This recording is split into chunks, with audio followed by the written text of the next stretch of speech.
I knew the moment she grabbed the microphone that she wasn't welcoming me.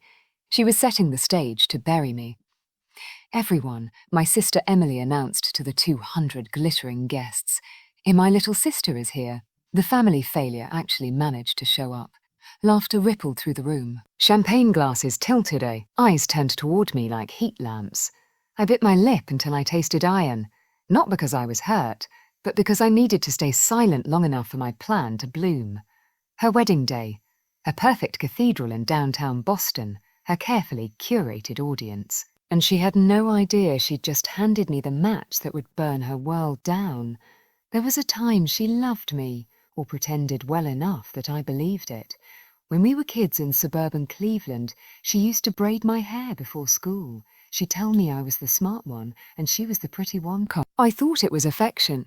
Later I realized it was inventory.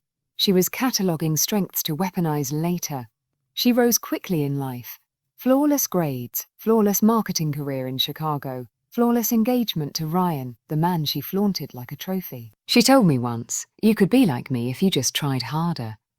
I didn't know then that a like me meant ruthless. I didn't know then that she already resented the way Ryan's eyes softened when I spoke. But people reveal themselves eventually if you're patient enough.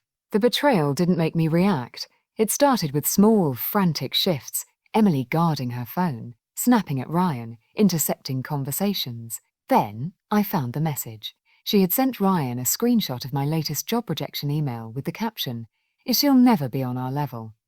Just pity her when she shows up. Ryan hadn't replied, but he hadn't defended me either. That silence was enough to fracture something deep. But I didn't cry. Emotions are luxuries. Strategy is survival. So I watched quietly while their facade cracked day by day by day. Her insecurities sharpened, his doubts grew, their smiles thinned.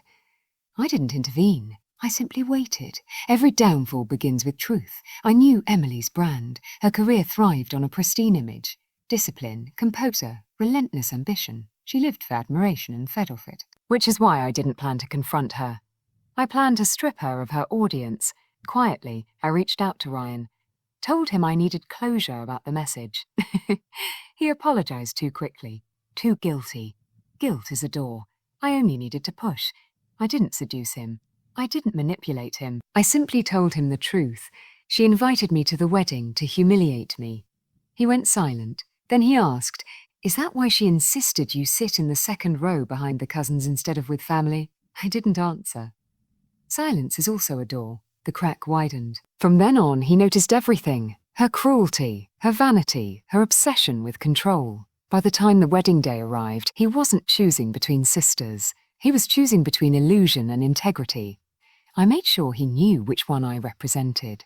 The wedding that was never meant to finish. Back to the aisle.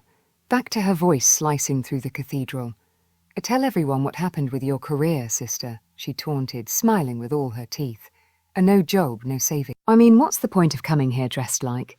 She didn't finish the sentence because Ryan, her perfect groom, was no longer standing beside her.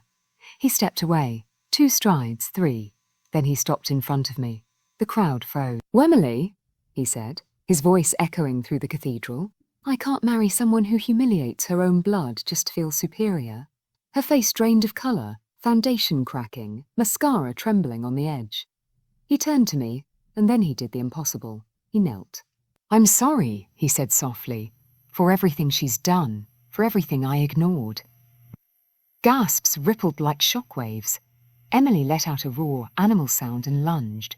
Toward him, toward me, toward the life ripping out of her hands.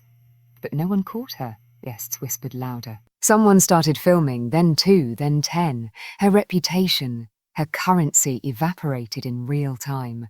Her boss, seated 2 rows behind the groom's family, stood up and left without a word. That was the moment her career died. Not by my hands, but by her own nature exposed. I didn't touch Ryan. Didn't rise. Didn't gloat. I just looked at my sister, the woman who had built her life on comparison, cruelty, and control, and said the only line I'd prepared. "You wanted an audience, Emily. Now they finally see you." Her scream broke into a sob. I walked out of the cathedral without looking back. Justice isn't loud. It doesn't need applause. Sometimes revenge is nothing more than telling the truth and letting the world finish the rest.